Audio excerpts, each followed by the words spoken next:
দ্বিতীয় পর্যায়ে রাজনৈতিক দলগুলোর সঙ্গে জাতীয় ঐকমত্য কমিশনের বৈঠক শুরু হচ্ছে আজ। রাজধানী ফরেন সার্ভিস একাডেমিতে দুপুর 12টায় এই বৈঠক শুরু হওয়ার কথা রয়েছে। বৈঠকে অংশ নিতে ইতিমধ্যে বিএনপি, জামায়াত, এনসিপি সহ বিভিন্ন রাজনৈতিক দলের নেতারা ফরেন সার্ভিস একাডেমিতে এসেছেন। বৈঠকে প্রথম ধাপের অসমাপ্ত আলোচনা এবং গুরুত্বপূর্ণ বিষয়ের উপর ঐকমত্য প্রতিষ্ঠায় এই বৈঠকে আলোচনা হবে। আলোচনার বিষয়গুলোর মধ্যে রয়েছে সংবিধানের ৭০ অনুচ্ছেদ, স্থায়ী কমিটির সভাপতি মনোনয়ন, নারী প্রতিনিধিত্ব সহ দ্বিকক্ষ বিশিষ্ট সংসদ এবং প্রধান বিচারপতির নিয়োগ প্রক্রিয়ায় যে দ্বিমত রয়েছে সেসব বিষয়ে ঐকমত্যের উপর আলোচনা হবে। ১৭, ১৮ ও ১৯ জুন পর্যায়ক্রমে রাজনৈতিক দলগুলোর সাথে এই আলোচনা চলবে। বান্ডেল থাকলে প্রতি সেনমানিতে টাকা বাঁচবে। বিকাশ সেনমানি বান্ডেল কিনে জিতুন প্রতি লেনদেনে।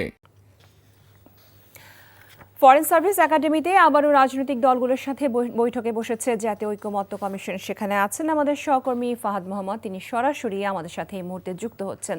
ফাহাদ, আজকের কোন ইস্যুতে বৈঠক বসেছে এ নিয়ে বিস্তারিত আপনার হাতে কি তথ্য আছে? লোপা, আপনি জানেন যে দ্বিতীয় পর্যায়ে রাজনৈতিক দলগুলোর সাথে জাতীয় ঐকমত্য কমিশনের আজকের বৈঠকটি শুরু হয়েছে কিছুক্ষণ আগে। বেলা 11টার দিকে এই বৈঠকটি শুরু হওয়ার কথা থাকলেও 12:15টার দিকে আমরা দেখেছি যে বৈঠকটি শুরু হয়েছে। এর মধ্যে বৈঠকে অংশ নিতে বিএনপি, এনসিপি, এবি পার্টি, বিভিন্ন ইসলামিক দলের নেতৃবৃন্দ সহ জামাত সহ সব মোটামুটি সবগুলো রাজনৈতিক দলের নেতৃবৃন্দ এই বৈঠকে উপস্থিত হয়েছেন বৈঠকে আলোচনায় অংশ নেওয়ার জন্য। বৈঠকে আপনি জানেন যে প্রথম ধাপের কিছু অসমাপ্ত আলোচনা রয়েছে এবং গুরুত্বপূর্ণ বিষয়ের উপর ঐক্যমত্য গঠনেই এই বৈঠকটি আজকে দ্বিতীয়বারের মতো আবার ডাকা হয়েছে। এবং মূলত যে বিষয়গুলো নিয়ে আজকে আলোচনা হবে সেগুলো হচ্ছে সংবিধানের ৭০ অনুচ্ছেদ, স্থায়ী কমিটির সভাপতি মনোনয়ন এবং নারী প্রতিনিধিত্ব সহ দ্বিকক্ষ বিশিষ্ট সংসদ এবং প্রধান বিচারপতির নিয়োগ প্রক্রিয়ায় যে দ্বিমত রয়েছে সেগুলো নিয়ে আজকে এই বৈঠকে আলোচনা হবে। এবং বৈঠক শুরু হওয়ার কিছু সাথে সাথেই জাতীয় ঐকমত্য কমিশনের সহসভাপতি অধ্যাপক আলী রিয়াজ তিনি গণমাধ্যমের সাথে কথা বলেছেন।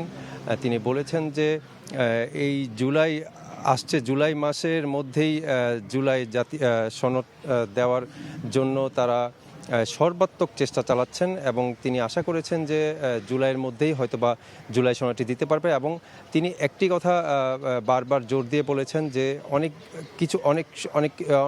অনেক বিষয়ে রাজনৈতিক দলগুলোর মধ্যে দ্বিমত রয়েছে, কিন্তু জাতীয় স্বার্থে কিছুটা ছাড় দিয়ে হলেও সেসব দ্বিমত থেকে সরে এসে যাতে সবাই গুরুত্বপূর্ণ বিষয়গুলো অন্তত একমত হতে পারে সেই বিষয়গুলোতে বিভিন্ন রাজনৈতিক দলগুলোর প্রতি তিনি একটু ছাড়ের মনোভাব প্রকাশ করতে বলেছেন, যাতে সব গুরুত্বপূর্ণ যেসব বিষয়গুলো নিয়ে আলোচনা হচ্ছে বা হবে সামনে সেগুলোতে যাতে তারা সবাই মিলে একমত হতে পারে। এবং আপনি জানেন যে আজকে দ্বিতীয় ধাপের প্রথম দিনের আলোচনা শুরু হচ্ছে। আগামীকাল এবং পরশুদিনও বিভিন্ন রাজনৈতিক দলের সাথে জাতীয় ঐকমত্য কমিশন বৈঠকে বসবে।